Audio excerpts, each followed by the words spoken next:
My life seemed perfect. I always thought that everything with my wife was right.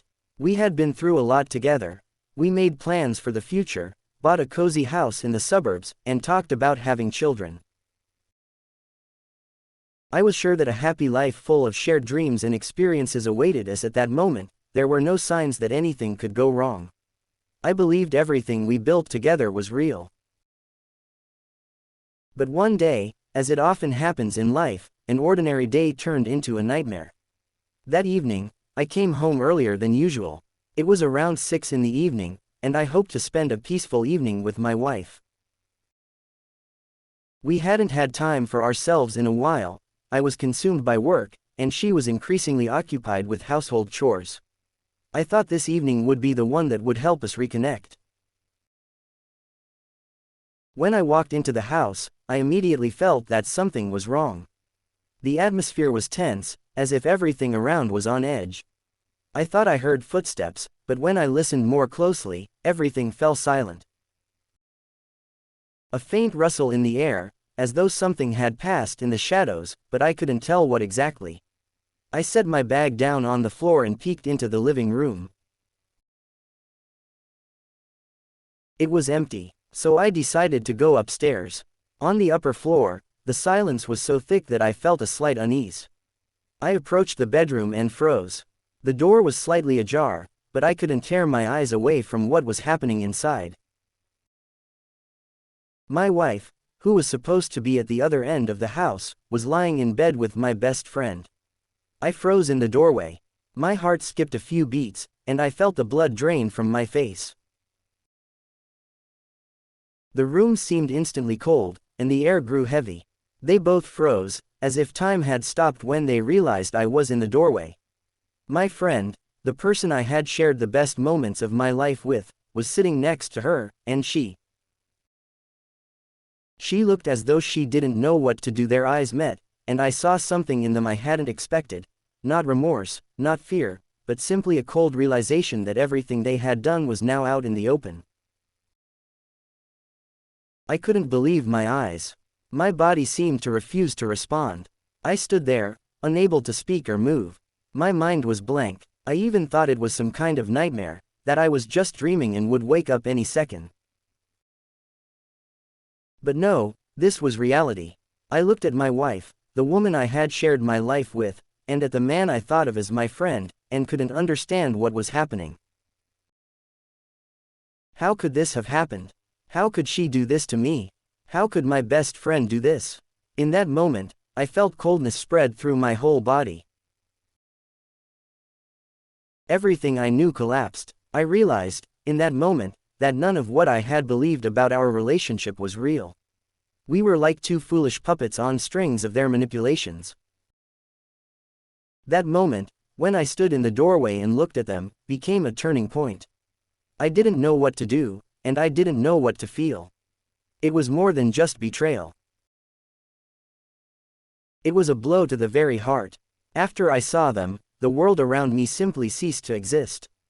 Everything became blurry, like a nightmare where you can't escape, and every step feels impossible. I stood in the doorway, unable to believe that this was really happening. My heart was pounding wildly, as if it were trying to break free from my chest, and my mind couldn't process what to do. I didn't know what to feel. Instead of anger or pain, I felt emptiness, and terrifyingly empty, cold emptiness that consumed everything around me. I couldn't move, as if my legs had turned to stone, and every breath felt foreign, as if I wasn't the one breathing. Those few seconds seemed to stretch on forever. It felt like I was standing in a void, and everything I knew of life had disappeared. I already knew that I could never go back to the reality I once had. Everything I built, everything I believed in, turned out to be an illusion. Then I forced myself to speak. My voice trembled, as if I were speaking through glass, and even I didn't believe my own words.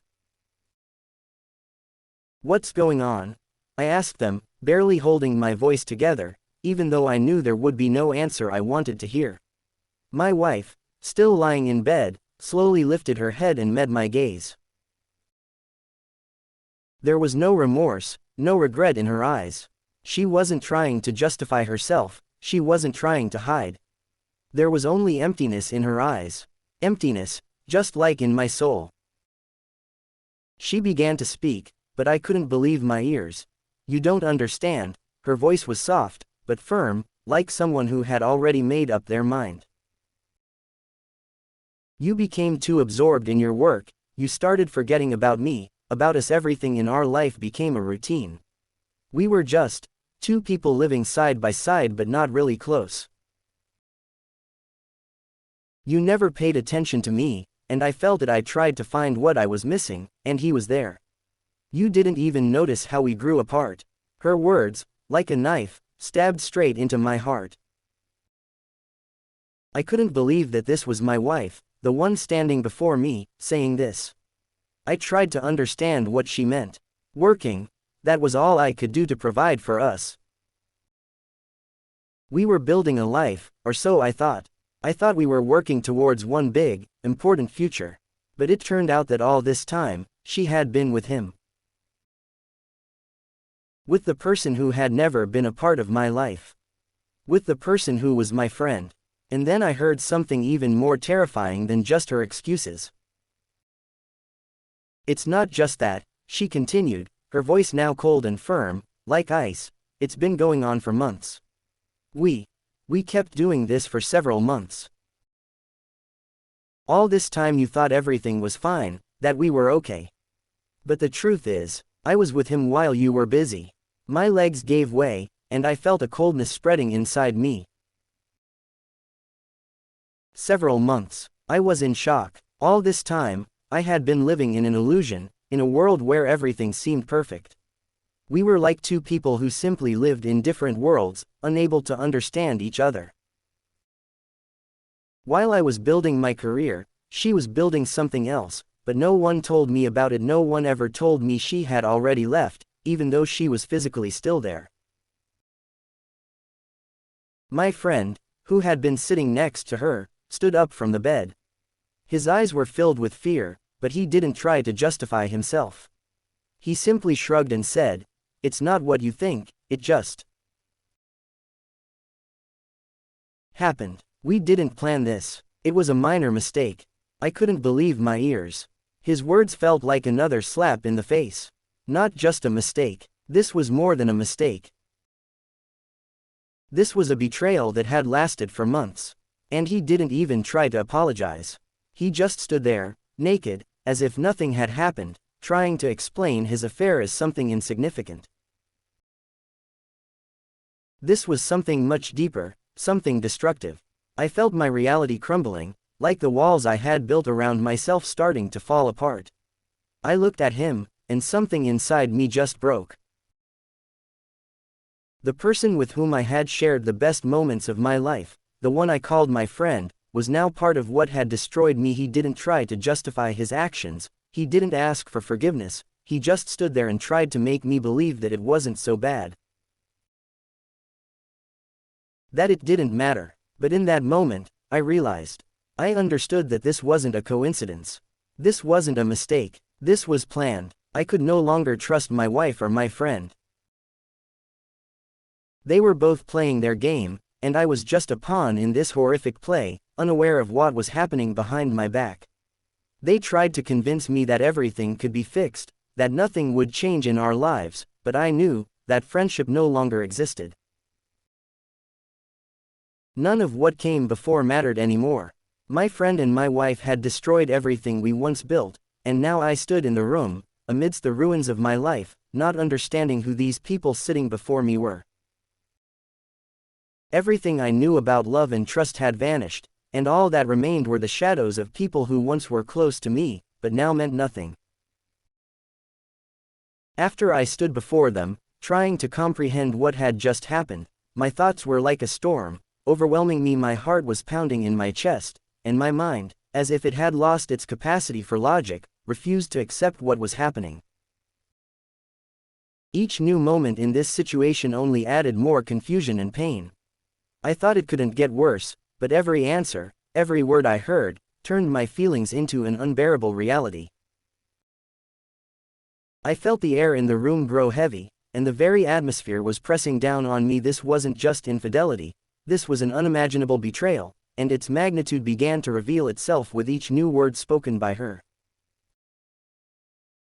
I seemed to have lost the ability to think rationally. The internal chaos overwhelmed me. I tried to pull myself together, trying to understand what was even happening, but they both kept talking as if nothing had happened. When I started demanding more explanations, my wife, without any sense of guilt, began telling me that all of this happened because of me, because I was too busy with my work, not paying attention to her, not appreciating her presence, and not noticing how everything around us was falling apart. I heard her words, and they sounded like a new attempt to shift the blame onto me, as if I were the only one to blame for her betrayal. Anger began to rise within me, but I held it back, trying to understand her motivation. And her excuses grew more and more absurd, as if she were searching for every possible way to justify her behavior. My words, when I tried to respond, seemed empty. I couldn't find the right words to express all the pain and fury that overwhelmed me, and then, like thunder from a clear sky, she said something that I could never have imagined, even in my worst nightmares. She admitted that everything that had happened wasn't just a coincidence. She hadn't only cheated on me, but had originally been making plans for the future, deliberately manipulating my friends to distance me from them. Her relationship with my friend hadn't been just a casual affair. All this time, while I worked, trying to build a life for us, she had used him to strengthen her control over me. She manipulated my friends to create psychological pressure around me, making me vulnerable, so I wouldn't notice how her relationship with him began to turn into something more.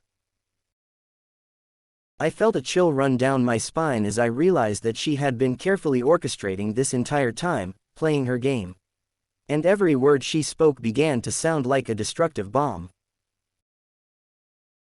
She continued, and with each new revelation, my feelings grew more twisted. What she was saying was unbelievable, but I couldn't look away, I couldn't avoid listening.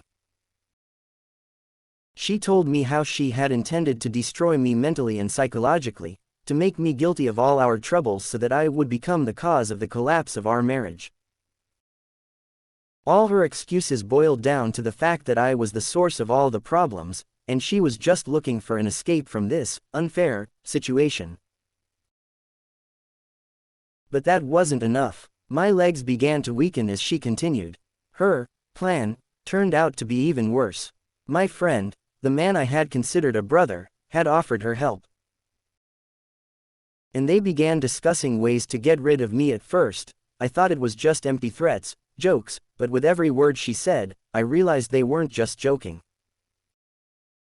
They were seriously thinking about it. They began discussing ways to cover their tracks, to leave no evidence, how to make me disappear from their lives, how to erase me from their path. I couldn't believe my ears.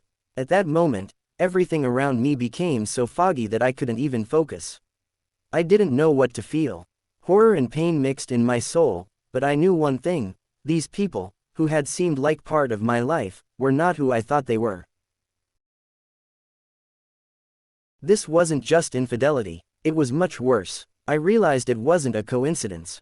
It had all been planned. And at that moment, I understood. Everything I thought was real was a lie.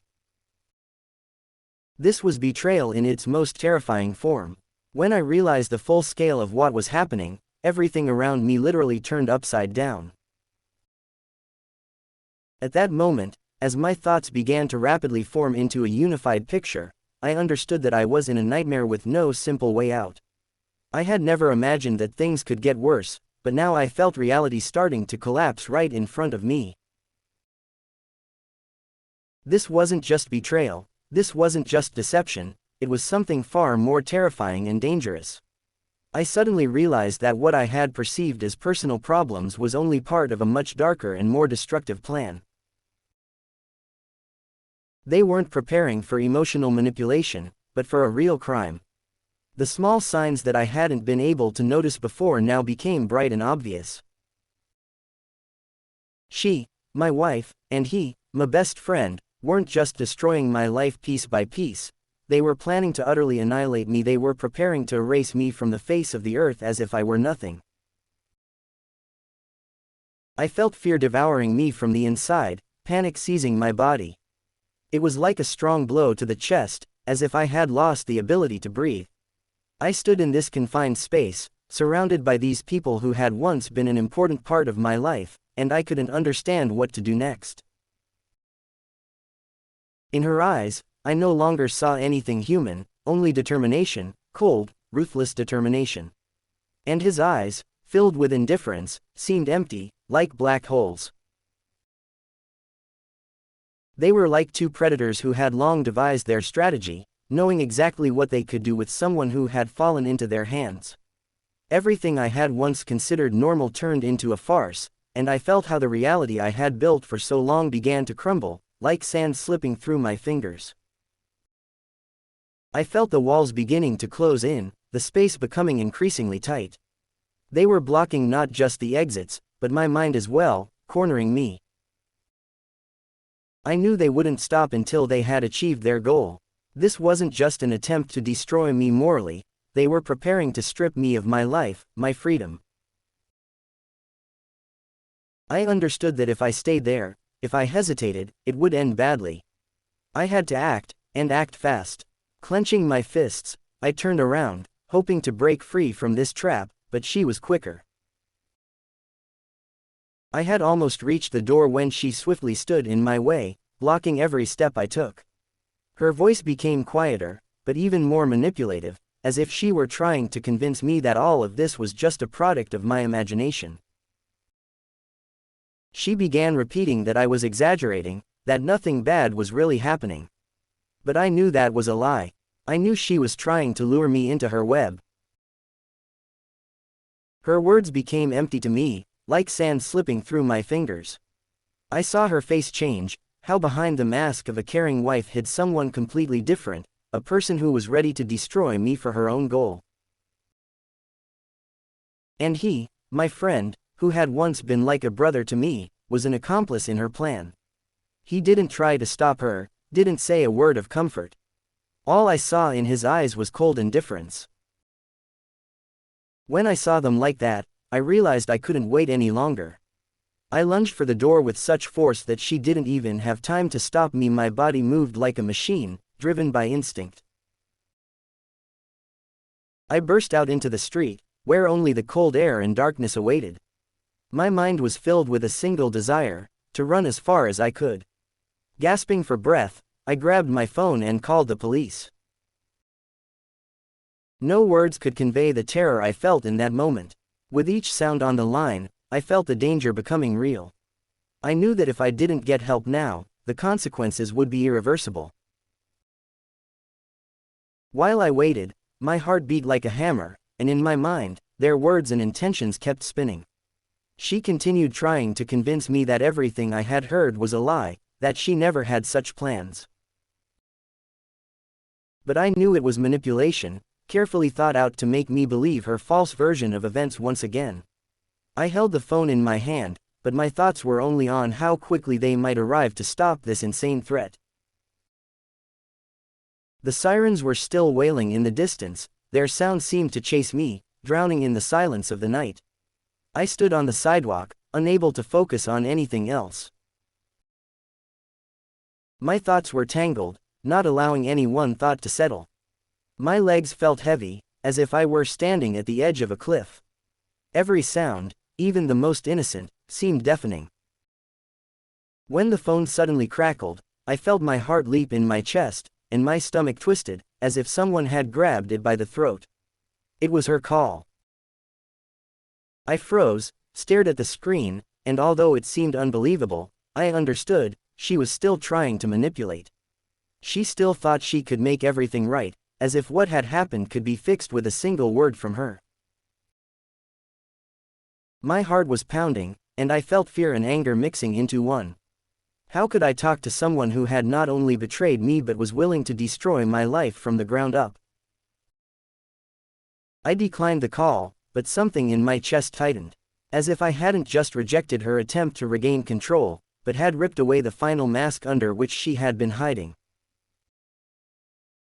I stared at the phone, feeling the emptiness around me threatening to consume me. She was trying to control again, trying to make me believe her lie. Once more, her words sounded like a sweet, yet poisonous lie that wouldn't stop haunting me. But I knew it didn't matter anymore. I couldn't allow myself to return to this nightmare. My eyes involuntarily turned back to the house where it all began. The place where I first felt the cold sting of betrayal. I felt every memory slipping away from me, as though I were distancing myself from my own life. The police could find something to confirm my words, they could pull me out of this web of lies. But even if they did, how could I be sure they would be able to stop them? How many times had I allowed myself to trust those who ultimately revealed their true nature? When the police returned, I felt some relief, but it was fleeting, like icy rain that couldn't cool the inner fire. My mind still couldn't grasp the full extent of what was happening. It felt like events had unfolded so quickly that I could barely keep up. I tried to speak, but the words got stuck in my throat like stones, unwilling to leave. The questions in my head merged into a noisy flow, and each new moment only increased the chaos. Fear gripped me again, and I felt its cold fingers tighten around my chest. Could I really escape from this trap they had set for me? Had I acted too late? Every question, every answer seemed like a step into the abyss. Then, the phone rang again.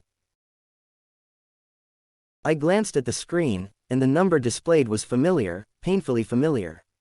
It was her, my wife, as if her presence had once again intruded into my life, like an unwanted guest capable of destroying everything. I knew I couldn't avoid this conversation any longer, and yet my nerves were stretched to the limit. Instinctively, I picked up the receiver, and her voice immediately filled the night's silence. It was calm, too calm for such a moment. "You misunderstood everything. You ruined everything," she said, as if I were to blame for destroying her perfect plan. Her tone was unexpectedly even, as if she still believed she controlled the situation, as if everything could still be manipulated. My heart clenched, and for a moment, it seemed she would try to sway me again, to bend me to her will. I listened to her words, and something inside me protested. Doesn't she realize that everything she says is just a continuation of her attempts to manipulate my feelings? I felt her words creeping into me, trying to find a way into my mind, making me doubt my actions. She continued, "We could fix everything. You don't understand, you're on the edge. You don't know what could have happened if you'd only listened to me. You destroyed our life." I listened to her and finally realized a simple, but terrifying truth. Everything she said was nothing but a continuation of her manipulations. She was trying to bring me back into her world, where I would once again be her puppet, where I would live by her rules. I understood that I couldn't return to that world now. I couldn't let her destroy my life any further. My strength, my soul, my future, these were now my own decisions. "You made your choice," I said, my voice trembling, but filled with determination. "And now I will make mine." In that moment, I felt my words become not just a response. It was the moment I finally said goodbye to this nightmare, to the evil she had brought into my life. I was no longer her victim. My life, my actions, my choice, now it was all mine. I hung up the phone, and my heart was still pounding wildly, but now it wasn't fear. It was a feeling of freedom. Freedom from her manipulations, from her lies. My thoughts began to clear, and slowly, the path ahead came into focus. I didn't know what would come next, but now I knew one thing for certain. I would not live by someone else's rules, I would not obey her games. This was not forgiveness. This was not reconciliation. This was liberation. Liberation from fear, from manipulation, from control. I stood at the threshold of a new path, and though uncertainty lay ahead, I knew, I was no longer afraid. In that moment, amidst all the shadows and chaos, I felt the light. The light that told me everything would be all right.